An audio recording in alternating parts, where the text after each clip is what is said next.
Hello everyone, welcome to our official YouTube channel of career power Lucknow. हमेशा क्या होता है, मैं बहुत ज़्यादा इंग्लिश में बात करता हूँ, तो आज मैंने सोचा क्यों ना थोड़ा हिंदी और बाइलिंगुअल हो जाए। तो आज हम शुरू करने वाले हैं अपने वर्ब के सेकंड सेशन को। पिछले सेशन में हमने आपसे बात की थी किसके बारे में, ट्रांजिटिव और इनट्रांजिटिव वर्ब के बारे में। आज हम मेन वर्ब को थोड़ा और एक्सीड करेंगे अलॉन्ग विद हेल्पिंग वर्ब, ठीक है। तो एक बात बताओ बेटा, अब मेन वर्ब के बारे में हमने एक बात जान ली थी कि मेन वर्ब हमारे क्या होते हैं, एक्शन वर्ब, जो हमें क्या दिखाते हैं कि कौन सा एक्शन चल रहा है, ठीक है। इसमें जो लोग हिंदी वाले हैं उन्होंने क्या पढ़ा था, ना, नी, ने, कुछ यही बताया था। जैसे मैंने कहा अगर ही टीचर्स, तो ही टीचर्स की हिंदी क्या हो जाती थी, वह पढ़ाता है, वह पढ़ाता है, यानी कि एक्शन क्या हो गया बेटा, एक्शन हो गया पढ़ाना।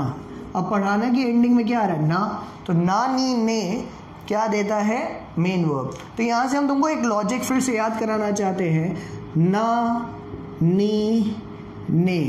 अब इसको जोड़ दो, तो नानी को जोड़ दोगे तो क्या हो जाएगा, नानी। नानी ने क्या दिया, नानी ने मेन वर्ब दिया।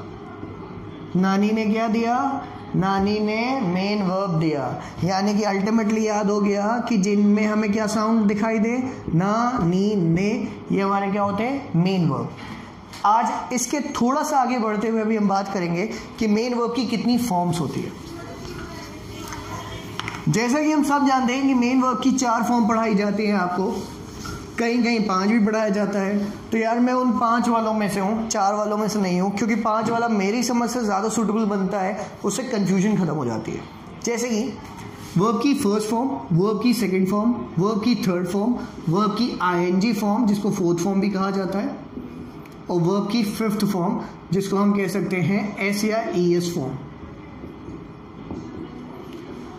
अब आमतौर पे क्या होता है, सपोज अगर हमने एक वर्ब दिया आपको डू, अब डू की फर्स्ट फॉर्म में कुछ लोग आपको डू और डज दोनों पढ़ाते हैं। बेटा उसमें होता क्या है, गलत नहीं पढ़ा रहे, वो भी आपको सही पढ़ा रहे हैं, लेकिन ये कहीं ना कहीं कंफ्यूज करता है। क्या कंफ्यूज करता है, जैसे अगर हम एक नॉर्मल सा कॉन्सेप्ट पढ़ें, ओके, मॉडल, मॉडल के बाद वर्ब की फर्स्ट फॉर्म आती है। अब जैसे ही हम बोलते हैं मॉडल के बाद फर्स्ट फॉर्म आती है, फॉर एग्जाम्पल अगर हम सब्जेक्ट ले ले ही, तो आमतौर पर ही डज होता है, ठीक है। और ही के बाद अगर मॉडल लगाते विल, तो आप फर्स्ट फॉर्म में अगर डू और डज दोनों पढ़ रहे हो तो कंफ्यूजन नहीं होगा कि डज कैरी ओवर रखे, जबकि ये गलत है। तो सही क्या होता है, ही विल डू। तो ये कंफ्यूजन ना रहे, इसलिए it is better to study 5 forms. ज़्यादा बेटर क्या होता है, हम 5 फॉर्म पढ़े। और क्यों पढ़े, अभी और एग्जाम्पल डिस्कस करेंगे। तो इसमें हमने एक बात सीखी कि डू डज फर्स्ट में अगर पढ़ोगे तो कंफ्यूजन क्रिएट होगा। डज को उठा के क्या बना दो, फिफ्थ फॉर्म, और डू को बनाओ क्या, फर्स्ट फॉर्म। अब अगर कभी कोई तुमसे कहेगा मॉडल के बाद फर्स्ट फॉर्म लगाओ, तो श्योर तुमको पता है विल के बाद क्या लगना है, डू, विल के बाद डज नहीं लगना, ठीक है। तो अब स्टार्ट करते हैं शायद।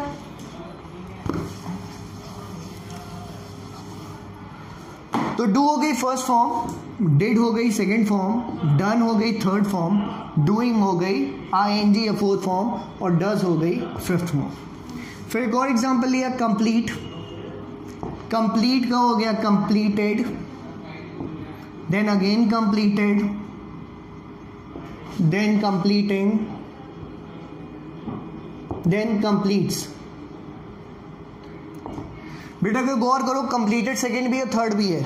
दिक्कत आएगी अगर लोगों को बेसिक्स नहीं पता। आज बेसिक्स बताएंगे कि कंप्लीटेड और कंप्लीटेड दोनों में है, सेकेंड में भी और थर्ड में भी, हम कैसे फर्क पता लगाए कि वो सेकेंड या थर्ड, आज सब बताएंगे, क्लियर। फिर अगला लिया हमने बिकम। बिकम की फर्स्ट फॉर्म बिकम होती है, सेकेंड फॉर्म क्या हो जाती है, बिकेम, और थर्ड फॉर्म फिर से क्या हो जाती है, बिकम, और आईएनजी फॉर्म या फोर्थ फॉर्म क्या हो जाती है, बिकमिंग, और फिर क्या हो जाती है, बिकम्स, ठीक है। फिर से गौर करो, बिकम फर्स्ट फॉर्म और थर्ड फॉर्म दोनों है, फिर से कंफ्यूजन क्रिएट हो सकती है, इसको भी आज खत्म करेंगे। आज ये पूरा फंडा बताएंगे कि कैसे डिफाइन करो कि फर्स्ट फॉर्म है, सेकंड फॉर्म है या थर्ड फॉर्म है। फिर नेक्स्ट वर्ड लिया पुट। बेटा याद रखना, पुट, हिट, ये कुछ ऐसे होते हैं जिनकी तीनों फॉर्म सेम होती हैं। तो पुट का फर्स्ट फॉर्म भी पुट, सेकंड फॉर्म भी पुट, और थर्ड फॉर्म भी पुट। और फोर्थ फॉर्म क्या हो जाएगा पता है, पुटिंग हो जाएगा फोर्थ फॉर्म, और फिफ्थ फॉर्म क्या हो जाएगा, puts. Then next is hit. Hit की first form hit, second form hit, third form hit, fourth form hitting and last is hits. और एक और बताना चाहते हैं जो अक्सर एग्जाम में मिल जाता है, वो है ब्रॉडकास्ट। बेसिकली ब्रॉडकास्ट नहीं बताना चाहते थे, बताना चाहते हैं जिनकी एंडिंग कास्ट वाली होती है। बेटा जितनी भी कास्ट वाली एंडिंग होती है इनका याद रखना, इनका भी कभी चेंज नहीं होता। यानी कि ब्रॉडकास्ट का first form broadcast, second form भी ब्रॉडकास्ट और थर्ड फॉर्म भी क्या हो जाएगा, ब्रॉडकास्ट। फिर ब्रॉडकास्टिंग और फिर ब्रॉडकास्ट, एस लग जाएगा।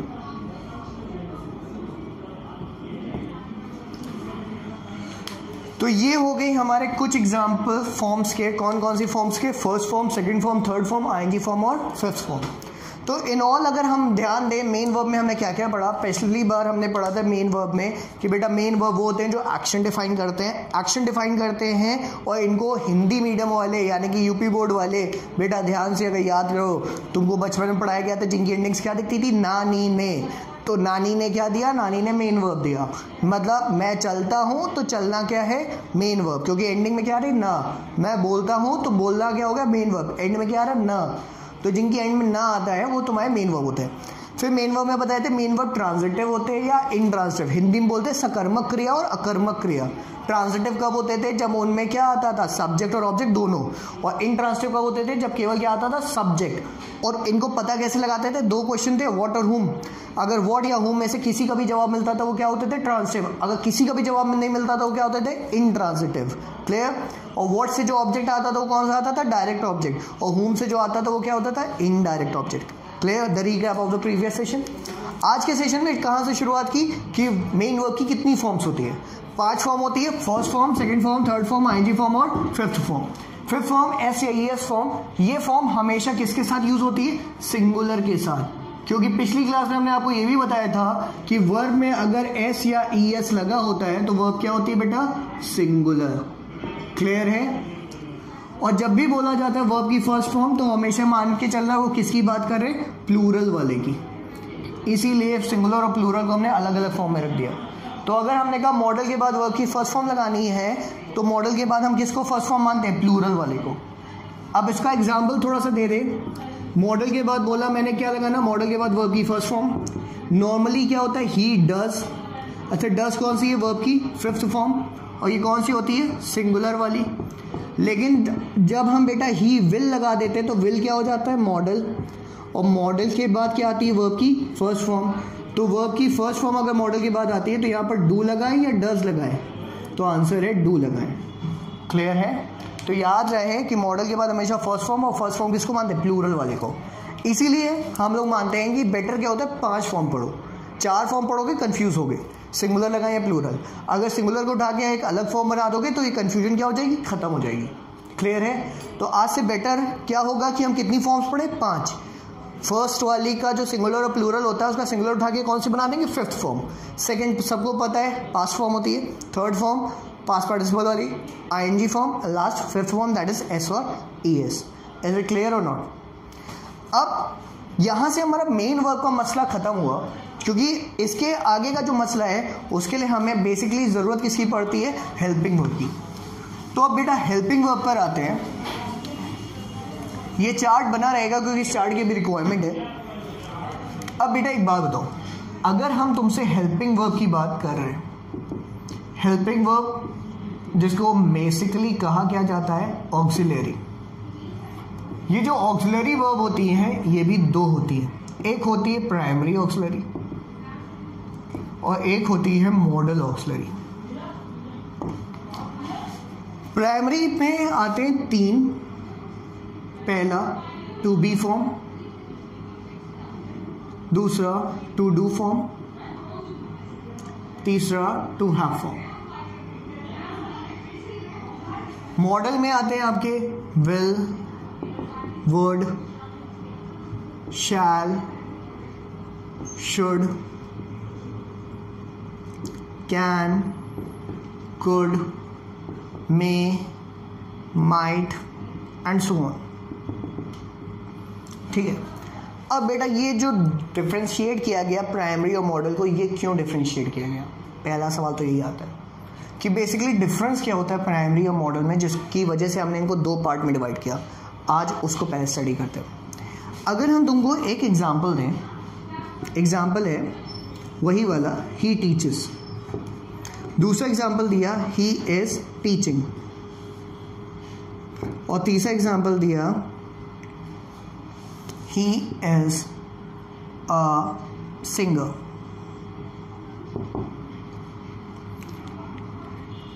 नाउ ही टीचेस, ही क्या है? सब्जेक्ट है, और सब्जेक्ट के तौर पर ये क्या है? सब्जेक्ट के तौर पे क्या है? प्रोनाउन है। एनालिसिस याद है बेटा? प्रोनाउन के तौर पे कौन सा पर्सन? थर्ड पर्सन, और थर्ड पर्सन के तौर पे क्या है? सिंगुलर। यानी कि ही का पूरा एनालिसिस हुआ। ही क्या है? सब्जेक्ट, सब्जेक्ट के तौर पे प्रोनाउन, प्रोनाउन के तौर पे थर्ड पर्सन, थर्ड पर्सन के तौर पे सिंगुलर। और टीचर्स मतलब क्या है? वह पढ़ाता है, और एक्शन क्या हुआ? पढ़ाना। तो पढ़ाना यानी कि टीचर्स क्या है? मेन वर्ब, ठीक है। फिर he is teaching, same case, teaching क्या हो गया? मेन वर्ब, और इज क्या हो गया? Helping verb. इस क्या हो गया बेटा? Helping verb. और ये हेल्पिंग वर्ब किसकी हेल्प कर रहा है? मेन वर्ब की, ठीक है। अब ध्यान देखो, फिर से इज आया, इज क्या होता है? हेल्पिंग वर्ब, और ये किसकी मदद करेगा? मेन वर्ब की। लेकिन यहां पर तो कोई मेन वर्ब है ही नहीं, कोई मेन वर्ब नहीं। अब जब मेन वर्ब नहीं, तो यानी कि ये हेल्पिंग वर्ब हेल्प तो कर ही नहीं पा रहा यार, क्योंकि हेल्प करने के लिए इसको क्या चाहिए था? मेन वर्ब, और मेन वर्ब तो यहाँ मौजूद है ही नहीं। तो जब भी हेल्पिंग वर्ब के बाद मेन वर्ब नहीं होता, तो याद रखना वो हेल्पिंग वर्ब ही किसका काम करने लगता है? मेन वर्ब का। और ऐसा काम यानी कि मेन वर्ब का काम केवल कौन कर सकते हैं? प्राइमरी। अब देखो, ही is a teacher, sorry he is a singer, he is a singer में इस किसका काम कर रहा है? मेन वर्ब का काम कर रहा है। और ये जो इज होता है ये किस में आता है? ये बी फॉर्म में आता है। ये बी फॉर्म में आते हैं आपके 5, इज, एम, आर, वॉज, वर। ये जो 5 होते हैं किस में आते हैं? बी फॉर्म में आते हैं। और इज, एम, आर, वॉज, वर और बी, ये जो प्राइमरी ऑक्सिलरी का ये इतना हिस्सा है बी फॉर्म वाला, ये जब भी मेन वर्ब का काम करता है, ये जानते हो क्या दिखाता है? प्रेजेंस। क्या दिखाता है बेटा? प्रेजेंस। प्रेजेंस का मतलब क्या दिखाता है? उपस्थिति। क्या दिखाता है? उपस्थिति। उपस्थिति का मतलब कहीं पर प्रेजेंस। अगर मैंने कहा ही इज अ सिंगर, मतलब उसमें किसकी प्रेजेंस है? सिंगर की क्वालिटी की। अगर हमने कहा you all are good, sorry you are good, you all गलत है बेटा, यू आर गुड। अगर हमने कहा यू आर गुड, मतलब तुम्हें किस चीज़ की उपस्थिति है? गुडनेस की उपस्थिति है। इफ आई से आई एम हेयर, मतलब मैं कहाँ उपस्थित हूँ? यहाँ पर। तो जब भी एज, एम, आर, वॉज, वर या बी, इनमें से कोई भी अगर मेन वर्ब का कार्य करता है, तो वो किस चीज़ को दर्शाता है? प्रेजेंस यानी कि उपस्थिति। तो इस चीज़ को याद रखना कि वो हेल्पिंग वर्ब जो हेल्पिंग वर्ब के साथ साथ मेन वर्ब का कार्य करता है, वो क्या होता है? Primary auxiliary. इसी तरह अगर हाफ फॉर्म को देखो, तो हाफ फॉर्म भी मेन वर्ब का कार्य करता है। जैसे मैंने कहा I have a marker, half के बाद मेन वर्ब नहीं आए, तो आई हैव अ मार्कर, ये हैव भी तो मेन वर्ब का कार्य कर रहा है। आई हैव डन, तब तो ये हेल्पिंग वर्ब होता, क्योंकि हैव के बाद डन आ रहा है, थर्ड फॉर्म। लेकिन जब इसके बाद मेन वर्ब नहीं आती, तो ये भी मेन वर्ब का कार्य करता है। और हैव जब मेन वर्ब का कार्य करता है, तो क्या दिखाता है? वो दिखाता है पोजेशन, अधिकार। जैसे आई हैव अ मार्कर, मेरे पास क्या है? एक मार्कर है। आई हैव अ कार, मेरे पास क्या है? कार है। आई हैव अ बाइक, मेरे पास क्या है? बाइक है। तो पोजीशन दिखा रहा है, ठीक है। तो हैव फॉर्म पोजीशन दिखाता है, बी फॉर्म प्रेजेंस दिखाता है, और डू फॉर्म करना। जैसे यहाँ पर देखो, डू फॉर्म मेन वर्ब का कार्य कर रही थी कि नहीं? यहाँ डू फॉर्म था कि नहीं? तो डू फॉर्म भी तो मेन वर्ब का कार्य कर रहा था। तो यानी कि हमने देखा प्राइमरी के तीनों फॉर्म हेल्पिंग वर्ब के साथ साथ मेन वर्ब का कार्य करते हैं। अब जरा हम मॉडल की बात करें। अगर हम मॉडल का एक तुमको एग्जाम्पल दें, suppose if I give you example over here, मैं तुम्हें एग्जाम्पल यहाँ पर लिख के दे रहा हूँ, ठीक है? ध्यान देना सबके सब। I am giving you example over here. मैंने कहा he can write a sentence. अब गौर करना, ही क्या था? सब्जेक्ट था, और सब्जेक्ट के तौर पर प्रोनाउन, और प्रोनाउन के तौर पे थर्ड पर्सन, थर्ड पर्सन के तौर पे सिंगुलर। अब कैन क्या था? मॉडल। और हमने पढ़ा मॉडल के बाद क्या थी? वर्ब की फर्स्ट फॉर्म। बार बार बोलना मेरे साथ, मॉडल के बाद क्या आती है बेटा? वर्ब की फर्स्ट फॉर्म। मॉडल के बाद क्या आती है? वर्ब की फर्स्ट फॉर्म। मॉडल के बाद क्या आती है? वर्ब की फर्स्ट फॉर्म। राइट क्या है? फर्स्ट फॉर्म है। और सेकंड फॉर्म क्या होती है? रोट। और थर्ड फॉर्म क्या होती है? रिटन। तो ये वर्ब की फर्स्ट फॉर्म हो गई। और ये हो गया मॉडल, यानी कि मॉडल किसका काम कर रहा है, हेल्पिंग वर्ब का काम कर रहा है, क्योंकि किसकी मदद कर रहा है, मेन वर्ब की, ठीक है। तो he can write what, a sentence, sentence क्या हो गया, ऑब्जेक्ट, और आ क्या हो गया, आर्टिकल, ठीक है। ही, और ये ही क्या था, सब्जेक्ट, तो he can write a sentence. अब कैन हेल्पिंग वर्ब का कार्य कर रहा है, अगर हम राइट हटा दें तो कैन क्या मेन वर्ब का काम करेगा, तब देखो क्या कोई सेंस निकल रहा है, ही कैन अ सेंटेंस, नहीं कर रहा है ना, कोई सेंस नहीं दे रहा ना। इसीलिए याद रखना कैन क्या है, मॉडल, और मॉडल केवल किसका काम करते हैं, हेल्पिंग वर्ब का, मॉडल कभी मेन वर्ब का कार्य नहीं करते। तो याद रखना बेटा, प्राइमरी और मॉडल में डिफरेंस क्या होता है, प्राइमरी वो होते हैं जो हेल्पिंग वर्ब और मॉडल वर्ब दोनों का काम करते हैं, सॉरी हेल्पिंग वर्ब और मेन वर्ब दोनों का काम करते हैं, और मॉडल वो होते हैं जो केवल किसका काम करते हैं, हेल्पिंग वर्ब। अब आज का सेशन के लिए अभी हम आपको इतना ही बताएंगे, प्लस इसका थोड़ा सा रिकैप करेंगे। ये सेशन यहीं से कंटिन्यू करेंगे बेटा नेक्स्ट टाइम, और आपको थोड़ा सा और ब्रीफ ले जाएंगे, क्लियर है। अब इसके लिए हम आपको एक बात और कहना चाहते हैं, अभी के लिए अगर हम आपको एक चीज़ हमने आपको जो चीज़ बताई वो क्या है कि what is the difference between primary verb and modal verb. अब कहीं भी कोई तुमसे पूछे ऑक्सिलरी वर्ब कितने होते हैं, दो, प्राइमरी एंड मॉडल। डिफरेंस क्या है, प्राइमरी हेल्पिंग वर्ब के साथ साथ मेन वर्ब का कार्य करता है, और मॉडल कभी भी हेल्पिंग वर्ब के अलावा किसी और कार्य को नहीं करता, क्लियर है। याद रखने के लिए याद रखना बेटा, मॉडल क्या होता है, मॉडल होते हैं यार बड़े लोग, बहुत फैशन शो वाले होते हैं, ये अपना ही काम कर ले बहुत बड़ी बात है, दूसरे का काम कहाँ से करेंगे। और प्राइमरी भाई ज़मीनी बंदा है, अपना काम भी करता है और दूसरे का भी करता है। तो याद रखना प्राइमरी सबका काम करता है, मतलब हेल्पिंग का भी और मेन वर्ब का भी। मॉडल है, अपना ही काम करता है, यानी किसका काम करता है, हेल्पिंग वर्ब का, मेन वर्ब का कार्य नहीं करता, क्लियर है। तो इतने से पोर्शन के साथ आज का सेशन हम थोड़ा सा खत्म करेंगे, इसलिए to make it a little session, जितना छोटा छोटा करके पढ़ोगे इजीली ग्रास्प करोगे, ठीक है। हाँ, एक चीज़ का वादा कर रहे हैं, अभी जो सेशंस हमारे बहुत डिले करके आते हैं, हम सेशन बहुत जल्दी जल्दी आपके लिए लाएंगे। नेक्स्ट सेशन आपको कल ही मिलेगा जो यहाँ से शुरू होगा, और इस वर्क को हम मल्टीपल सेशंस में कंप्लीट करेंगे, ताकि आप एक एक सेशन से थोड़ा थोड़ा पढ़ के समझ जाओ। सेशन कैसा लगा, और अगर कोई डाउट है, कोई क्वेरी है, तो उसको कमेंट सेक्शन में प्लीज़ पोस्ट करो, ठीक है। आपका जो भी कमेंट होगा उसका रिप्लाई आपको दिया जाएगा, क्लियर। Thank you class.